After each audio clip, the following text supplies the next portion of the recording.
order here. We'll go from there. None that I know of. All right. I want to call the Colorado City Metropolitan District study session to order. My time says about 6:01. Jim, go ahead and start us with item 1. First on our meeting is Ccmd. And you are muted according to my screen. Yeah, I just didn't want to have the feedback because with it, it's going to catch feedback. Can you hear me? You can unmute him there, Terry. All right. Try it again, Jim. All right. I don't know if that worked or not. There we go. Okay. All right, sir. Go ahead with item 1. Okay. Item 1 is CCAAC resolution review by chair comments and committee, and you have complaints. Point of order, Mr. Chairman. This is not going to work with feedback. Yep. Let me get my audio. And Terry, you'll need to unmute Bob and Neil also. All right. All right, so item number 1 is to take a look at CCAAC resolution 12/2020. Thoughts or comments?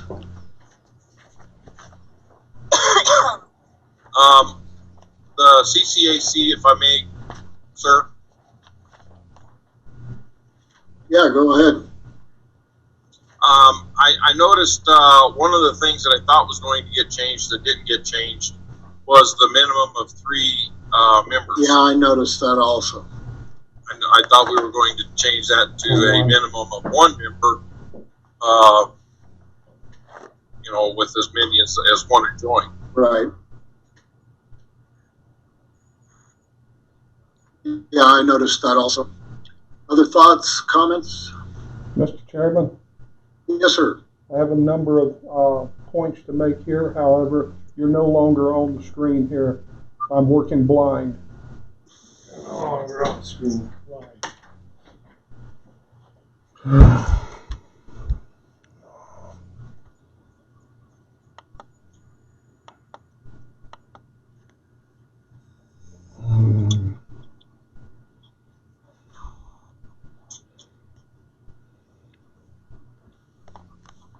Why aren't we working? Got everything here.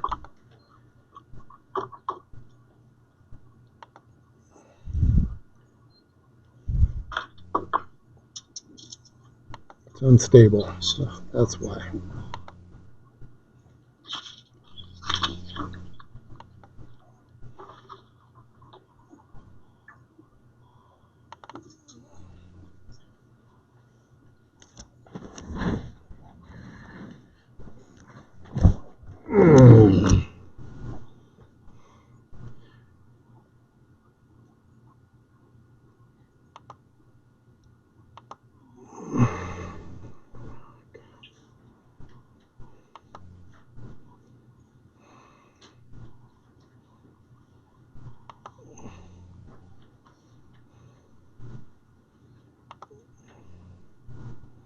Let's see here.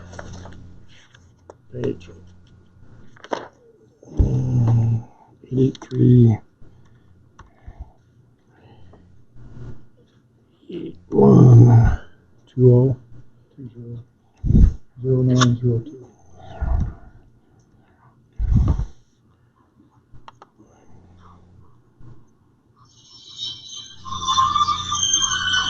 See, we got everybody there. It's just you're not seeing the picture. I don't know why.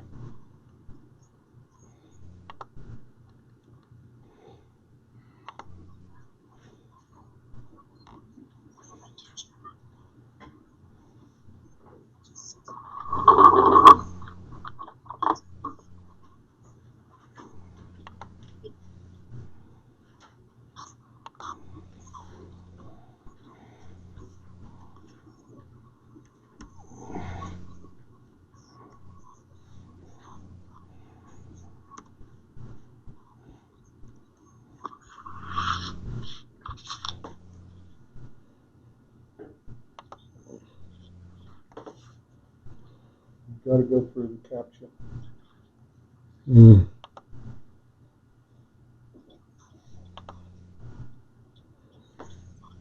That's reading. 498.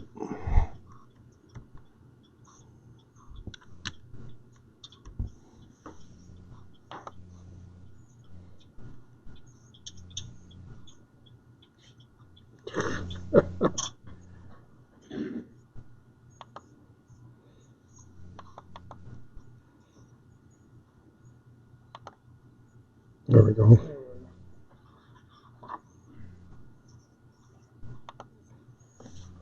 There we go. Point of Yes, order, sir. Mr. Chairman, can you see us now? I can see you. Thank you. I'd like to go over a couple of things in this proposed resolution. The biggest concern I have is not the number of people. I said last time I'm willing to change the number of people. That doesn't change how this works. But this new insert, number 8, especially 8A and B, new construction. This section needs to go completely. Let me remind the board that our lawyer's instructions to the board was to set and follow a procedure, and above all, the board must not treat one property owner different than another. Our bylaws state the same. By fast-tracking home builders over property owners, you are treating one group of people differently. The current procedure brings every covenant action to the board. If you start setting it aside, then you're picking and choosing who gets priority.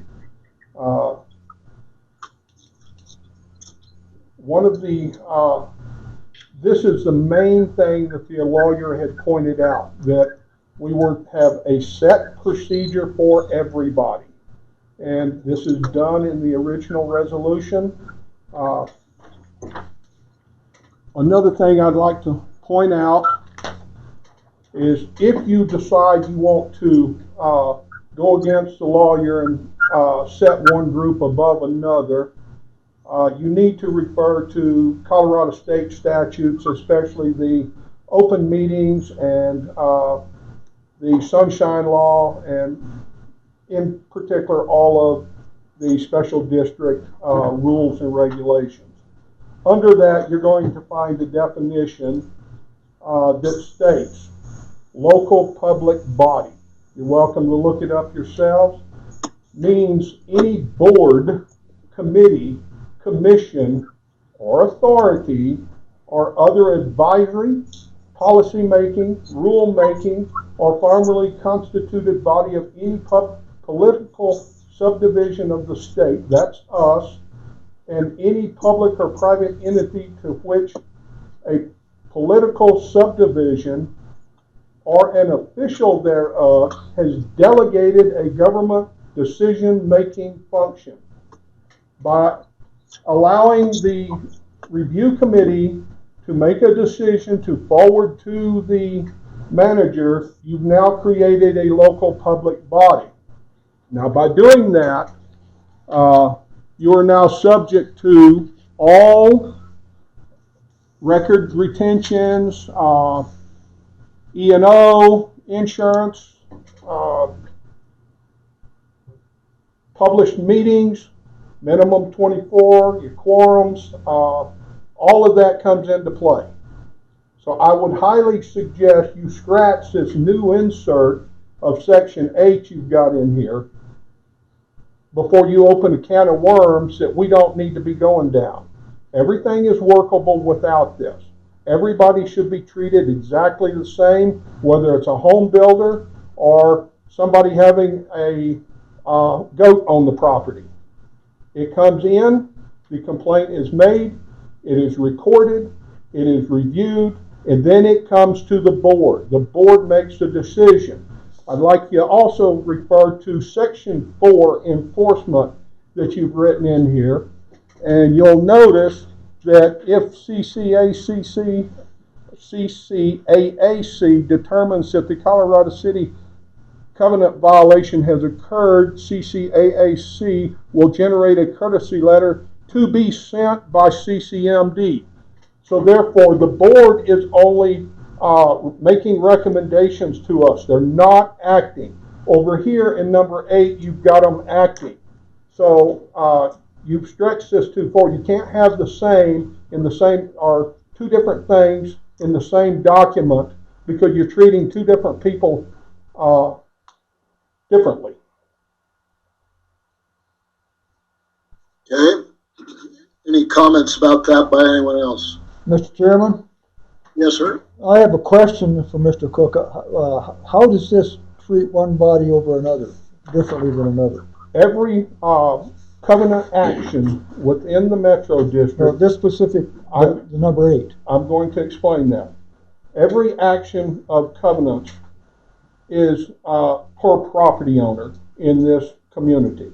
So if you have new construction, that is covenant enforcement. That is determining what needs to be done and whether or not we're going to okay it or not. That is review of the covenants by the committee. If you're going to do that, then you might as well just let them enforce garbage cans or goats or anything else. We did away with that system. The board specifically stated that they wanted all control. You got the control, you killed the former committee that had the power to do everything. Now you're trying to split it up. Now, I'm still not hearing how the section number 8 actually prefers a home builder versus a property owner. The home builder is having covenants reviewed, are they not? So is the property owner. I mean, so Correct. Both are having covenants reviewed. So you're allowing the home builder to fast track, but not the neighbor review. So you're fast tracking only one group instead of the other. Everybody puts in the same application and comes through the same process. Yeah, I don't know exactly, Neil, what you're thinking, but I don't even see that at all. I'm reading the same thing you are, and it just said if the committee doesn't review what, then we don't need the committee. It's not putting anybody ahead of anybody. It's saying in the case number 8, in the case of new construction, they review the new construction and compare it to the covenants, which is exactly what I thought we wanted. Here it is right here, number 8, section B, 3. If unanimous agreement, including district manager shall approve the construction application. You fast-tracked them. You didn't bring it to the board. Okay, so basically if we move 3 out of there. Well, that still doesn't answer the question. That still isn't showing preference to a homeowner or a builder versus a lot owner. If the lot owner wants to go through this process, they have the same fast track as the builder does. One moment. Mr. Chairman, may I still continue? Yes, sir. What I'm trying to explain here for Director Elliott is if you allow the builder to not come before the board or his packet not come before the board, yet you require the goat or the chicken to come before the board, you've now created 2 different groups of people. Yes, you've created the people who have followed the covenants and the people who may not be following the covenants. But what we're talking about is new construction, and it doesn't make any difference if it's a builder or a private owner. You still have to go through our committee to approve it by the setbacks, the all the other things that go with it. Correct. So we're not creating a new thing. We're just saying you all have to go through the control committee to get approval for setbacks and everything else. The statement is not against going through the committee. The statement is against allowing the committee to approve outside of the board. to allow the district manager, it states right here, to allow the district manager shall approve construction. The district manager is not the board. You've skipped the board with that process. What do other places do? They They don't follow have their rules. we're doing all that construction approval. It's somebody hired by the city to approve it. And I mean, it doesn't make any difference. What we do is that they show it and they prove it to us. Then what we'll do is just rubber stamp it because it met all the agreements. I mean, we're not there to question the Covenant Control Committee because they've done all the homework. We are there to question it, and we do not rubber stamp anything. Mr. Chairman, you have other people that wish to speak. Jim, you'll have to help me out here as far as who's. Bill would like to add to this. I think what Bob's trying to say is if you get a unanimous decision on a covenant complaint, then you should fast track it as well. That would be equal treatment under those rules.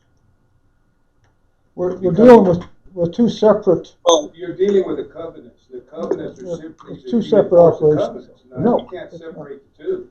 So, Mr. Chairman, Yes. I have a question for Jim. Didn't this go in front of the attorney? Yes, it did. So did the attorney have any problems with it? Didn't she rewrite it to this form? Yeah, after looking at yours and ideas. Yes. Wait a minute, Mr. Chairman, I call for a point of order. No, Bob, now it's time for Neil to talk. No, sir, Yeah. I called for a point of order. Point of order overrides. Are you a chairman or not? All right, settle down, Bob. The point of order is we have not been given the document this gentleman just spoke of.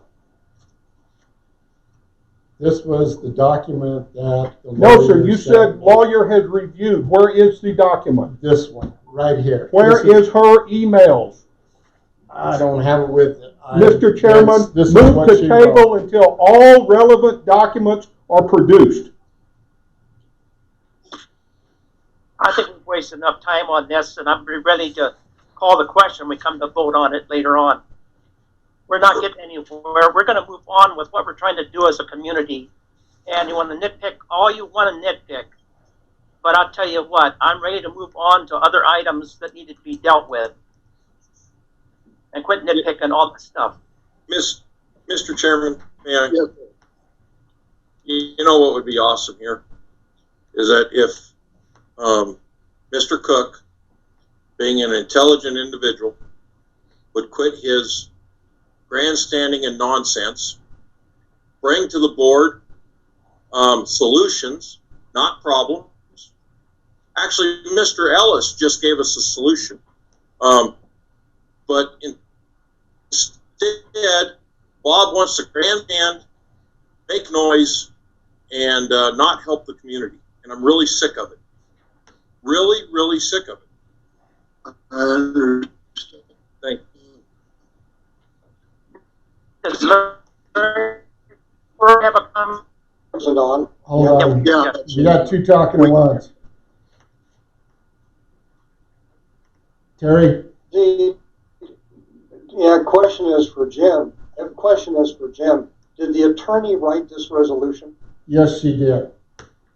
That answers the question on whether or not the attorney is aware of the whole way the whole thing is set up. And so there shouldn't be any more question about the legality of it.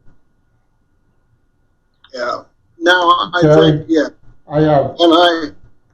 Terry, I have Bill would like to speak. Yeah, I keep hearing all this talk about Okay. attorneys, and attorneys are hired by people to support their contentions, not necessarily to find the truth. So if you're preparing a brief to support your contentions, and if she has come up with the fact that that is doable and not discriminatory, perhaps her research and brief should be laid out so people would understand where she's coming from. To say an attorney is okay at something is not jurisprudence. So anybody, any attorney can write anything, and half the time they don't write it, they have some clerk write their stuff. Been there. All right. Any other comments? I think this makes common sense resolution to move forward to try to get the backlog of covenant violations we have, and we got to put something in place where those people can work on a something to work on. And I think this is the start of it, because we already have paperwork for how to deal with those things. They have to upgrade some of those papers that were already done before about notification of things, but they can give them to us the next meeting to change language in them, which is not very much. But we need to go on because we have a backlog of grievances we've got to deal with. And that committee's ready to start on it. In fact, we worked on some of them, got to move forward. And I think this is a good start. That one you showed me. Yeah. So, I mean, Yes, you may. actually, I thought Mr. Ellis gave a fairly simple way earlier of fixing this. We offer everybody an opportunity to fast track. Okay, explain further what you mean, Greg. Well, if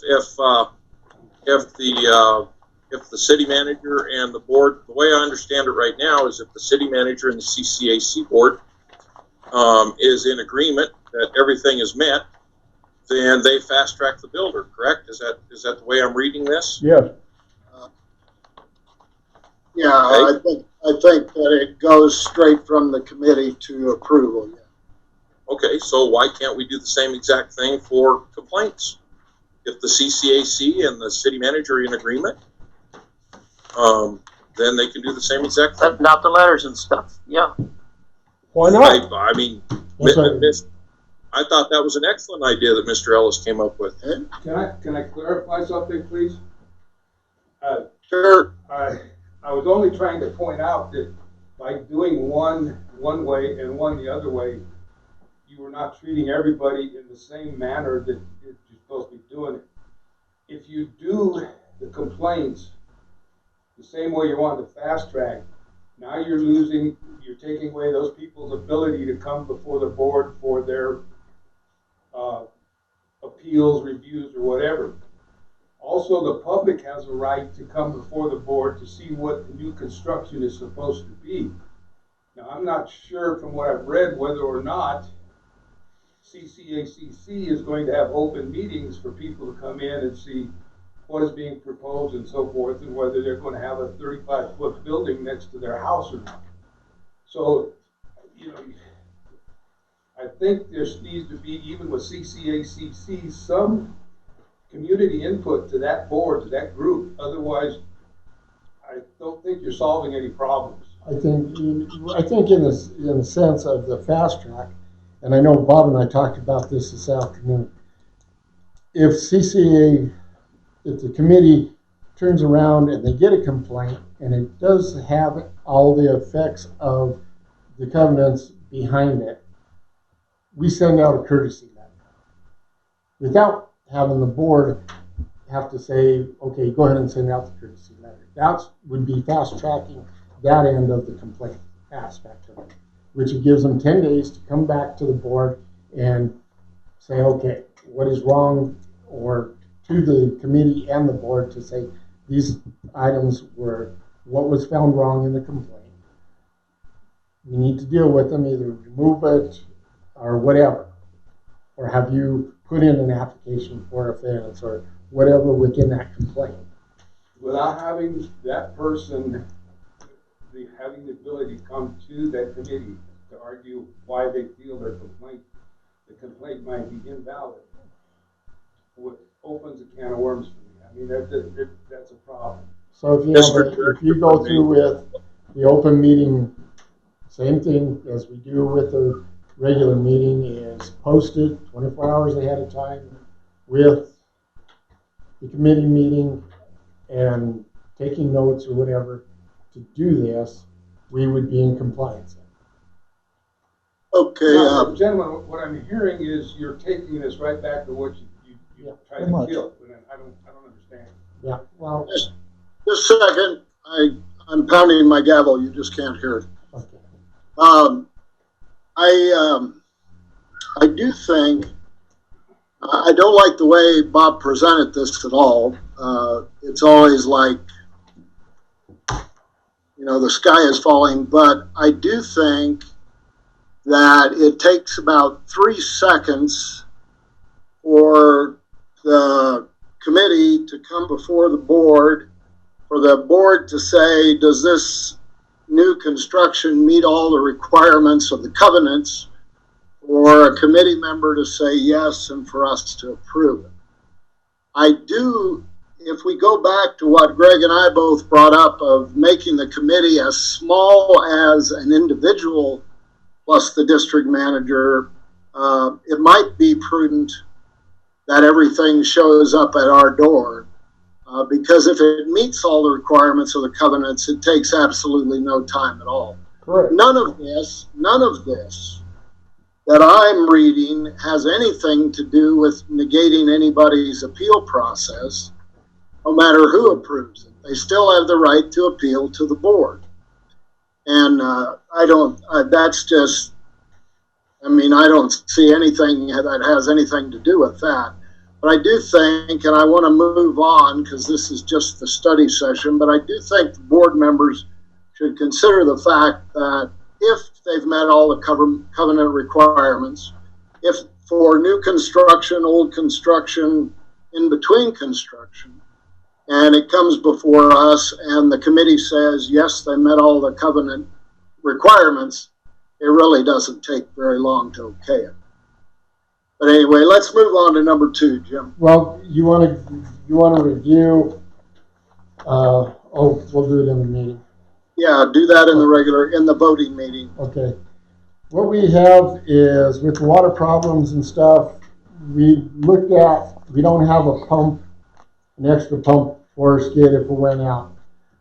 We did have some problems with cavitation and things with valves, pumps, filters. It was a combination. I'll give you that update here. It's in the study session. What we were looking at is looking at buying a pump, an extra pump, so that we have one on the shelf. And if it does go down, and doing this process, we ended up seeing that there was 2 in the United States. The rest of them are, I don't know, whether it be in Germany, whatever. We were looking at that. The pump, they've been there for 10 years. Is there a possibility? Well, if we looked at the 2 pumps would cost us $8,000. If we bought 1 pump, I think it was $4,500. We're looking at two of the skids were starting to cavitate real well, but after the day, I went up and listened to the one skid that we were having problems, cavitation. It was quiet as a mouse. So I know we're getting more out of it. The cleaning and the maintenance that we've been doing on the skids themselves have worked. We are back up to about 220 PSI, or gallons per minute, on our skids, where at one point we were at 100. So what we're looking at is at least 1 pump to buy, to have in case we have it go out, because who knows how long it would take us to get another pump in if we did. That's one of the ideas of this plant, in that we know there's 10 years of service on each one of these skids, and that's what we're running into. Is we had pump go out, we had break in the line, we had valves go wrong, we've had clogging of the filters, just kind of multitude of stuff. For luck, we had a VFD go out, which we had bought a VFD, which is the computer brain for the skid. For luck, we had one on the shelf. Donnie was able to reprogram it and got us going that day. We changed it out, got it going. So that's one of the things that I've seen within this district is we wait until it goes out, and then we scramble to find it somewhere, and it's usually going to take us a day, or it's going to cost us money to overnight it. So I'm one of the people that I would rather have it sitting on the shelf than have to go scramble for it. I know it would be an investment sitting on the shelf, but it would save us too of losing and being in a situation that we are. There is also on the back page of that what a VFD would cost, a new one. I know we have one that's about ready to go out in skid 1. That's what happened with the 1 in 3. The fans went out, it overheated and short circuited. I know I've checked 2 and 1, and Gary can verify that. One of the fans is out in it, and it's in the same position that 3 was. To tear it down and just replace the fan, we could probably do it, but I'd still like to have one VFD that's good. After we get one in, we could pull that out and refurbish it to get the fans or whatever we need to refurbish it. So with the VFD, you're looking at $1,689. We got bids on 2 pumps. The bids came in from $8,000 to $11,000 as 2, but like I said, for 1, it was right about $4,500 with the shipping and all of that. Any questions for Jim?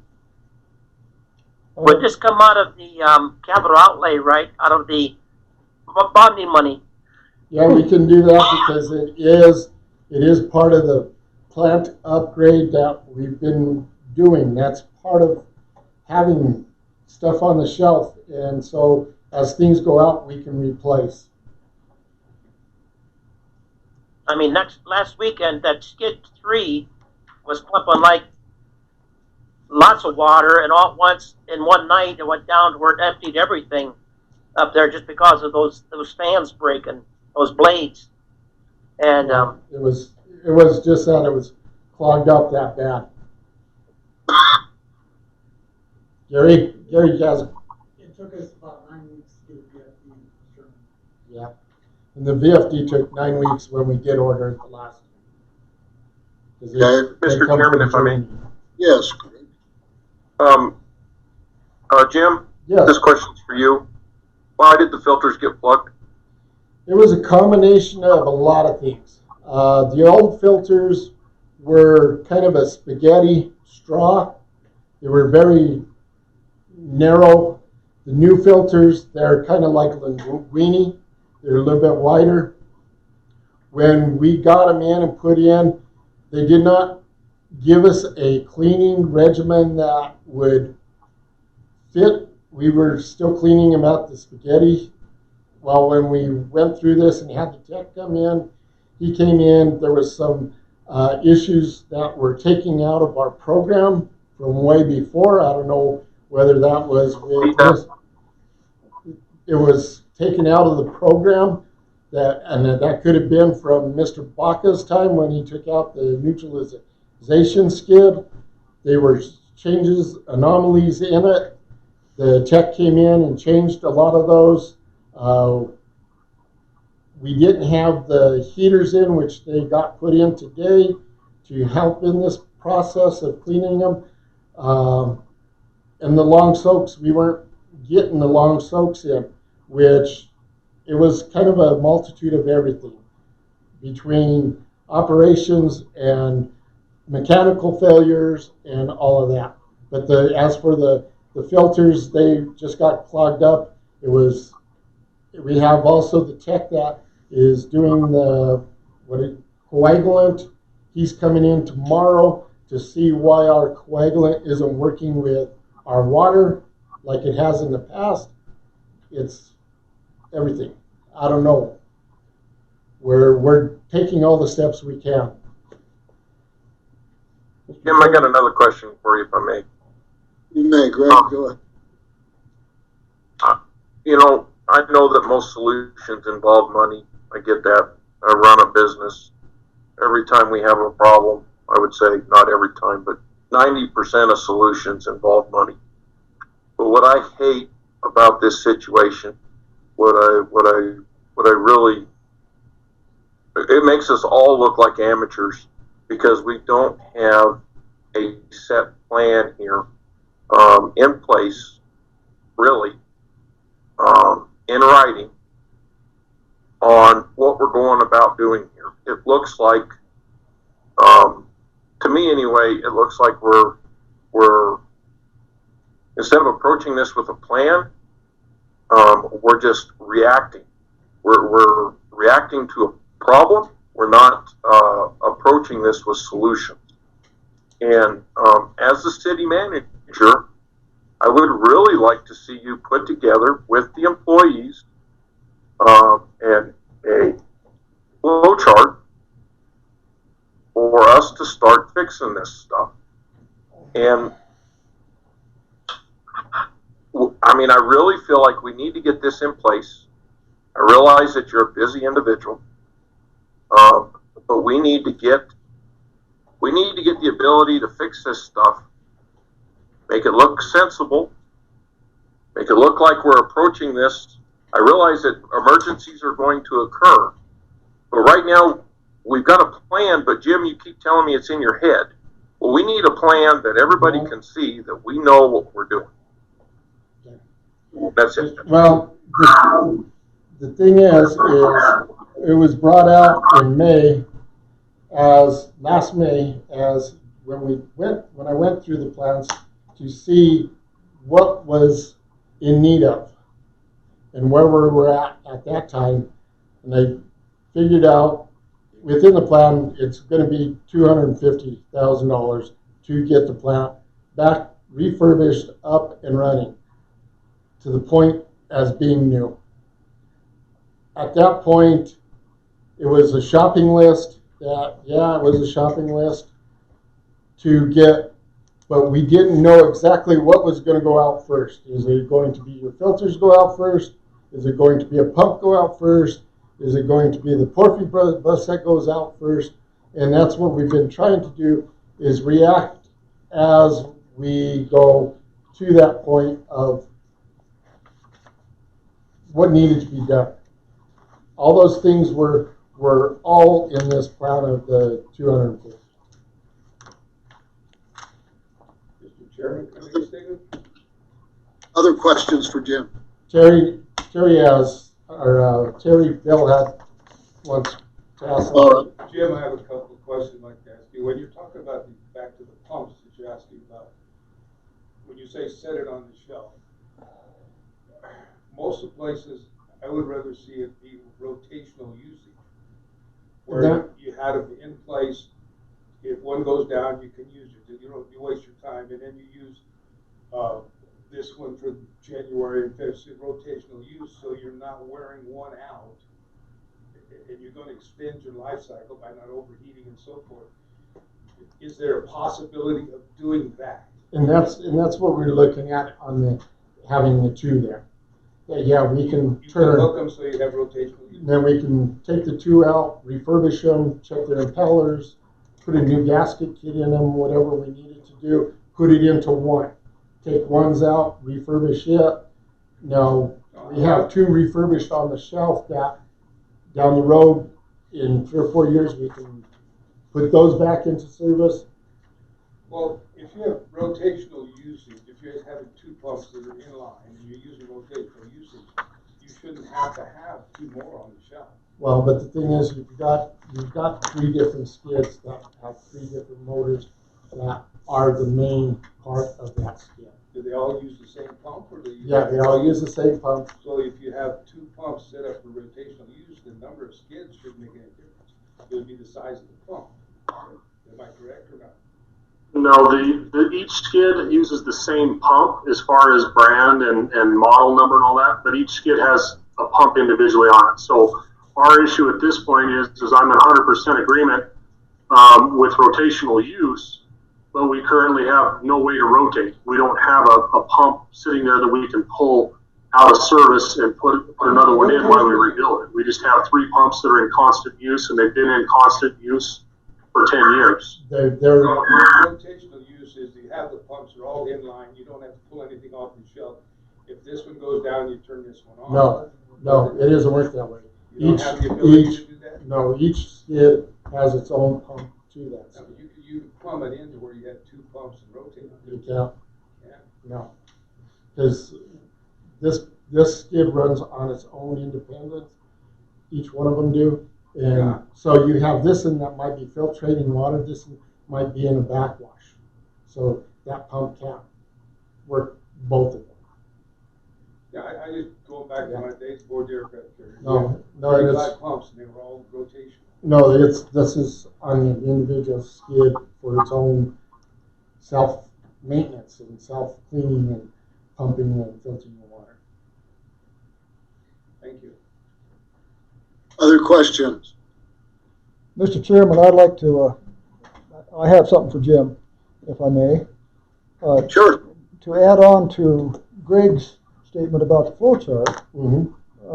what we're trying to do is get into this, out of this emergency mode. So Me going too. forward into to this replacing these things, rebuilding a pump, I'd like to see with the flow chart a maintenance schedule.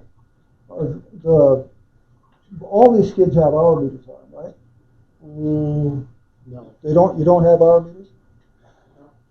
How can you monitor how many hours they've been run? Can you? You can do it through flow. Yeah, you can look at how long the skid is run. Right now, they've run pretty much since January. I don't know how to do it without an hour meter or some kind of way to. You can do it by gallons that has By produced. gallon, sure.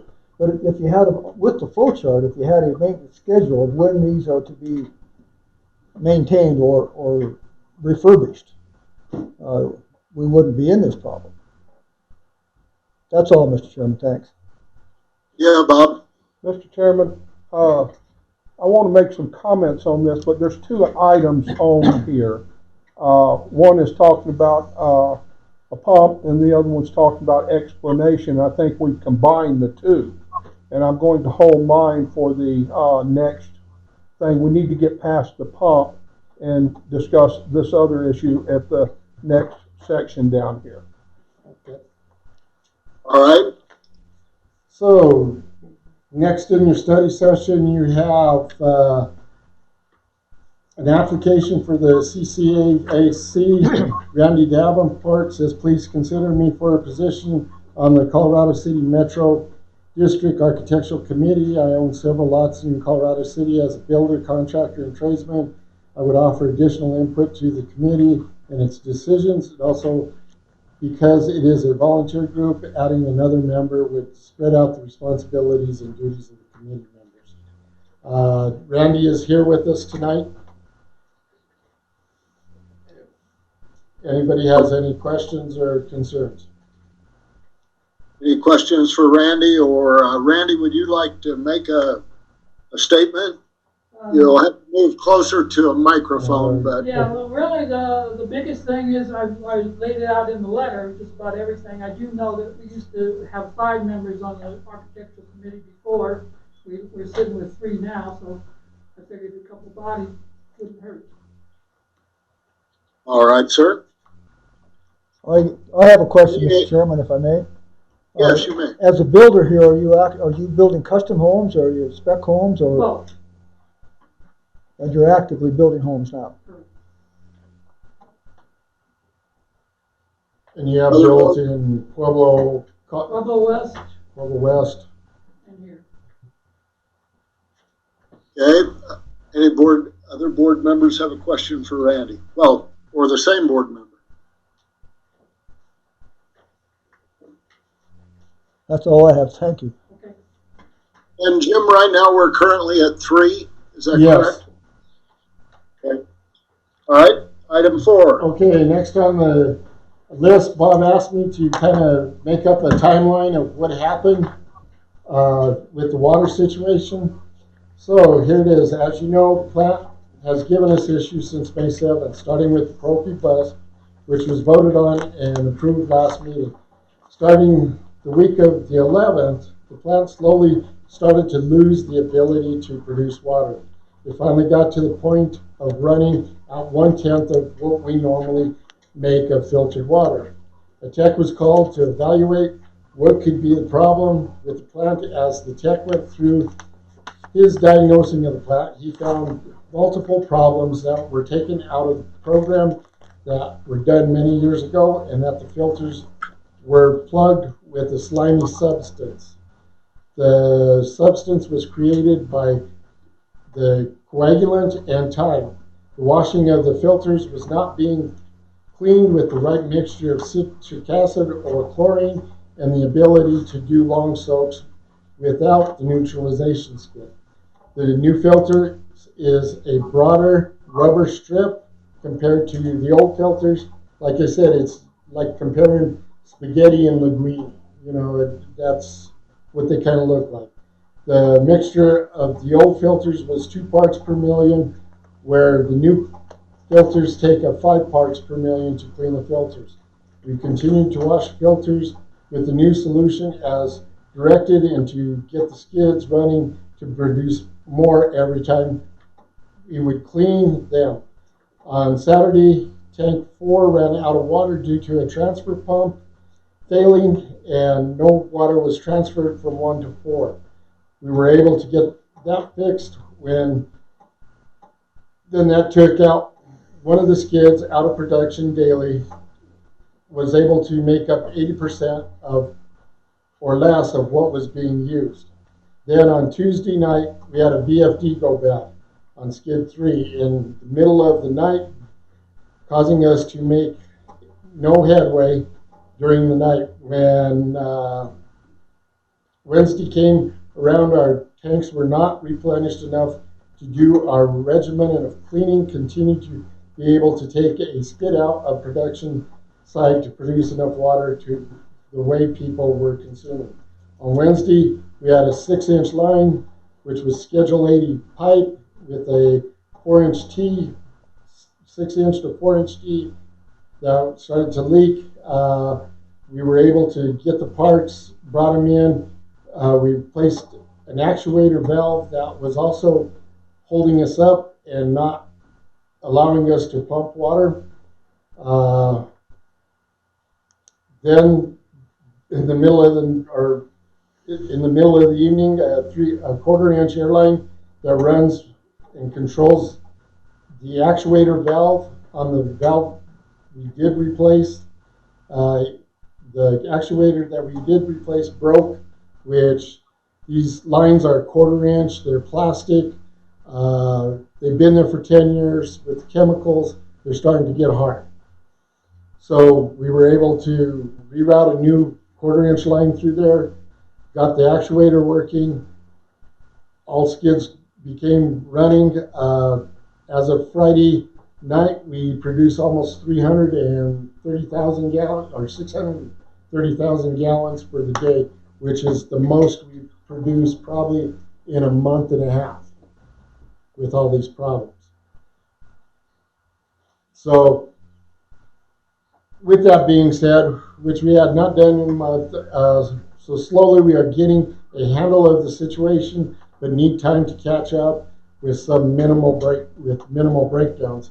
Today we changed the heaters out, so that will help our cleaning process to get it where the water, instead of being at 0 or 36 degrees. It's about 14 degrees Celsius. And we're supposed to be at 30 for cleaning. So there you go. That's where we're at with it. There was some operator error. There was a lot of mechanical errors. There was a lot of things that happened within this time period. There was things that we did not know coming into this with the filters. So we are at that point. I can give you a report today as to tank levels.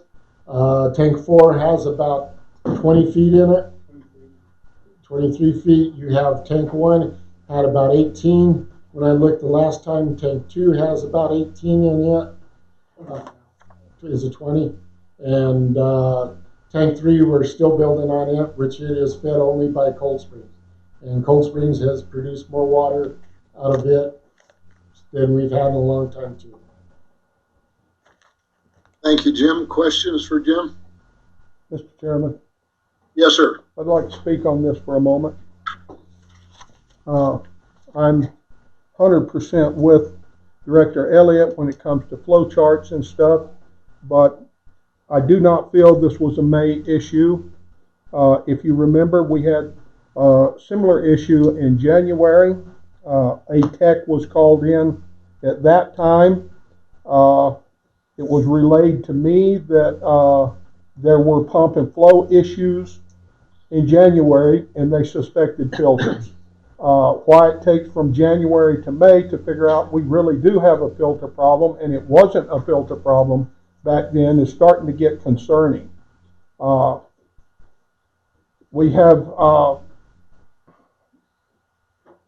maintenance issues, but we also seem to have operator error, which was stated in public.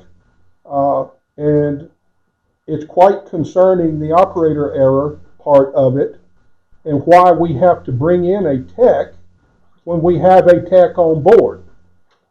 This needs to be looked at seriously, and I don't know how it's being handled. As a board member, I've not received any updates in that category.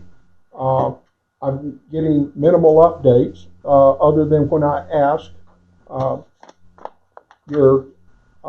I did get a note back from the chairman when I asked this question that, oh, we assume. I don't like assuming. So, Mr. Chairman, your little note didn't cut it when it said we assume. So we need particulars on what's going on. There's no need to refurbish if we can't operate the plant.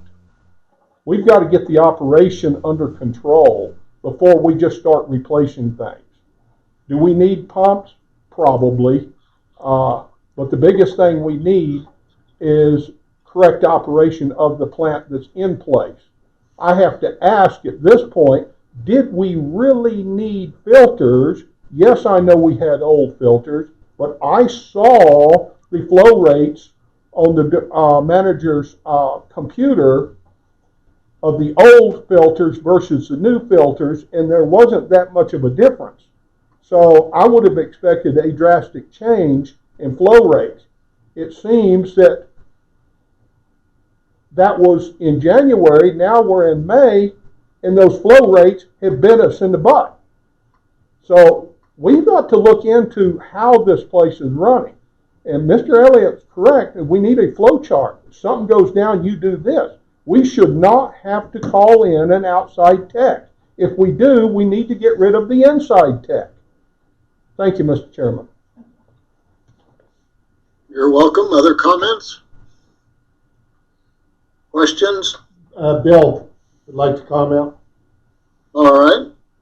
When you say Bob, when you say inside tech, do we have a Class A? What do we talk about a tech? I'm not sure what you mean by tech.